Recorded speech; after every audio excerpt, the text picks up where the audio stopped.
من الشیطان الرجیم بسم اللہ الرحمن الرحیم وجاوزنا ببنی اسرائیل البحر فأتوا على قوم يعكفون على أصنام لهم قالوا يا موسى اجعل لنا إلها كما لهم آلهة قال إنكم قوم تجهلون إن هؤلاء متبر ما هم فيه وباطل ما كانوا يعملون قال أغير الله أبغيكم إلها وهو فضلكم على العالمين وَإِذَا أَنْجَيْنَاكُمْ مِنْ آلِ فِرْعَوْنَ يَسُومُونَكُمْ سُوءَ الْعَذَابِ يُقَتِّلُونَ أَبْنَاءَكُمْ وَيَسْتَحْيُونَ نِسَاءَكُمْ وَفِي ذَلِكُمْ بَلَاءٌ مِّن رَّبِّكُمْ عَظِيمٌ وَوَعَدْنَا مُوسَىٰ 30 لَيْلَةً وَأَتْمَمْنَاهَا ب10 فَتَمَّ مِيقَاتُ رَبِّهِ 40 لَيْلَةً وَقَالَ مُوسَىٰ لِأَخِيهِ هَارُونَ اخْلُفْنِي فِي قَوْمِي وَأَصْلِحْ وَلَا تَتَّبِعْ سَبِيلَ الْمُفْسِدِينَ ولما جاء موسى لميقاتنا وكلمه ربه قال رب أرني أنظر إليك قال لن تراني ولكن انظر إلى الجبل فإن استقر مكانه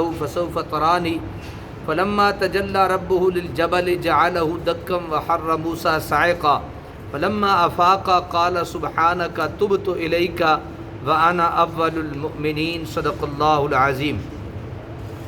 آیت نمبر 137 سے لے کر آیت نمبر 143 تک انشاءاللہ ہم سماعت کریں گے۔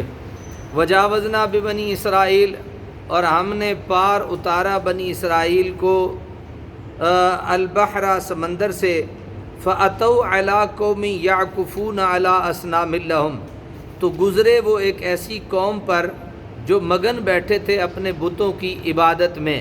جو کہاں بیٹھے تھے، کیا کر رہے تھے؟ اپنے بتوں کی عبادت میں مگن بیٹھے تھے۔ فرعون اور اس کی قوم نے جو ناروا سلوک حضرت کلیم سے کیا، اس کی رویداد تو اب ہم سن چکے ہیں، لیکن آپ کی اپنی قوم کا رویہ بھی آپ کے ساتھ بڑا ناشائستہ اور غیر مہذبانہ تھا۔ موسیٰ علیہ السلام نے اپنا عصا مارا، سمندر میں ایک شگاف پیدا ہو گیا جس میں سے گزرتے ہوئے وہ دوسرے کنارے پر پہنچ گئے، اور فرعون اور اس کا لشکر ان کی آنکھوں کے سامنے غرق ہو گیا۔ یہ قافلہ اب جزیرہ نمائے عرب، جزیرہ نمائے سینا کے جنوب کی طرف ساحل کے کنارے کنارے روانہ ہوا۔ راستے میں ان کا گزر مفقہ کے مقام پر ہوا، جہاں مصریوں کا ایک بہت بڑا بت خانہ تھا، جس کے آثار اب بھی جزیرہ نما کے جنوب مغربی علاقے میں پائے جاتے ہیں۔ اس کے قریب ایک اور مقام بھی تھا جہاں قدیم زمانہ سے سامی قوموں کی چاند دیوی کا بت تھا۔ غالباً انہی مقامات میں سے کسی کے پاس سے گزرتے ہوئے بنی اسرائیل کو ایک مصنوعی خدا کی ضرورت محسوس ہوئی ہوگی، لیکن قرطبی نے قتادہ سے یہ قول نقل کیا کہ وہ قوم جن پر ان کا گزر ہوا وہ لخم تھی، جو رقہ شہر میں سکونت پذیر تھی اور گائے کی پرستش کیا کرتی تھی۔ علامہ بیضاوی اور دوسرے مفسرین نے اس قول کے علاوہ یہ احتمال بھی ظاہر کیا ہے کہ وہ قوم عمالقہ تھی۔ اللہ تعالیٰ کی قدرت اور اپنے نبی کی صداقت کے آیات بینات دیکھنے کے باوجود بنی اسرائیل کا فوری طور پر شرک صریح کی طرف مائل ہو جانا اس بات کو بالکل واضح کر دیتا ہے کہ طبع انسانی ماحول سے کتنی جلدی متاثر ہوتی ہے اور غلامانہ زندگی فطرت سلیمہ کو کس طرح مسخ کر کے رکھ دیتی ہے۔ قالوا یا موسیٰ، یعنی جب وہ گزرے اور وہ مگن تھے اپنے بتوں کی عبادت میں، تو بنی اسرائیل نے کہا، اے موسیٰ اجعل لنا الہا کما لہم آلہہ، بناؤ ہمارے لیے بھی ایک ایسا خدا جیسے ان کے خدا ہیں۔ قوم ساتھ تھی، بگڑی تگڑی تھی، تو جب دیکھا کہ وہ بتوں کی عبادت کر رہے ہیں تو انہوں نے بھی ڈیمانڈ کر دی حضرت موسیٰ سے کہ ہمارے لیے بھی کوئی ایک ایسا خدا بنا دیجئے جس طرح یہ عبادت کر رہے ہیں۔ قال انکم قوم تجہلون، موسیٰ علیہ السلام نے فرمایا یقیناً تم جاہل اور بے سمجھ لوگ ہو۔ جب یہ ڈیمانڈ کی تو آپ نے کیا کہا؟ تم کیا ہو؟ بے سمجھ ہو۔ ان ہؤلاء متبر ما هم فیہ وباطل ما كانوا یعملون، بے شک یہ لوگ جس کام میں لگے ہوئے ہیں تباہ ہو کر رہیں گے، یعنی یہ جو اللہ کے علاوہ کسی کی عبادت کر رہے ہیں یہ تو کیا ہوں گے؟ تباہ ہو کے رہیں گے۔ وباطل، اور باطل ہے، ما كانوا یعملون، جو یہ کر رہے ہیں یہ تو ہے ہی غلط، تو غلط پہ جو کرتا ہے وہ تو تباہ و برباد ہو کے رہ جاتا ہے۔ آپ نے فرمایا اے بے وقوفو، ایسے لوگوں کی تقلید کرنے کے لیے بے قرار ہو جو ان قریب ہلاک و برباد ہونے والے ہیں، اور وہ باطل جو انہوں نے اختیار کر رکھا ہے اس کی بے سر و پائی بھی ظاہر ہونے والی ہے۔ قال اغیر اللہ ابغیکم الہا وہو فضلکم علی العالمین، موسیٰ علیہ السلام نے کہا کہ کیا بغیر اللہ کے میں تلاش کروں تمہارے لیے کوئی اور خدا، کہ میں اللہ کے علاوہ تمہیں کوئی اور خدا تلاش کر کے دوں؟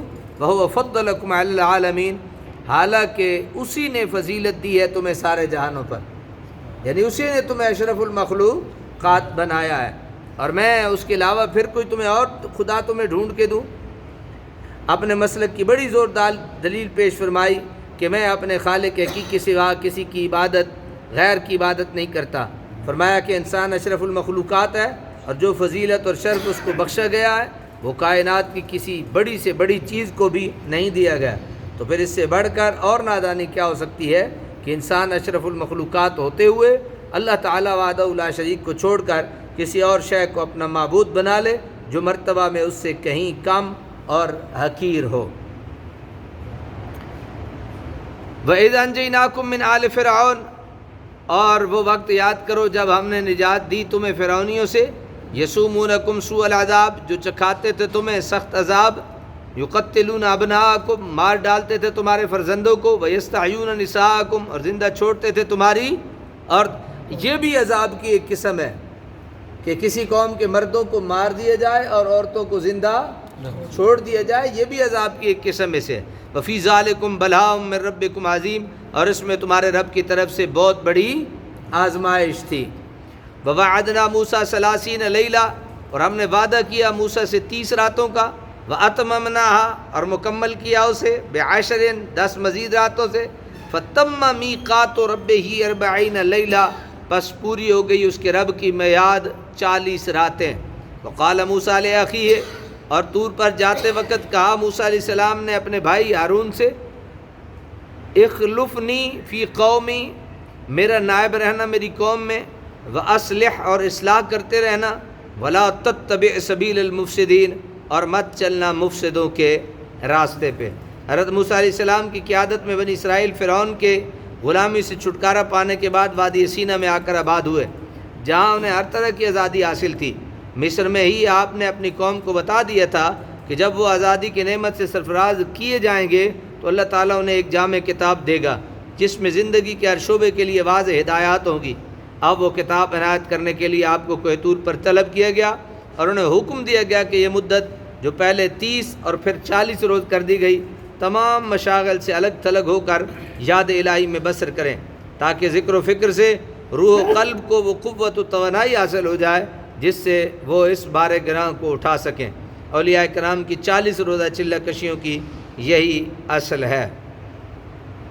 حضرت موسیٰ علیہ السلام جب جبل طور پر روانہ ہونے لگے، اپنے بھائی ہارون کو اپنا خلیفہ مقرر کیا اور انہیں ضروری ہدایات دیں۔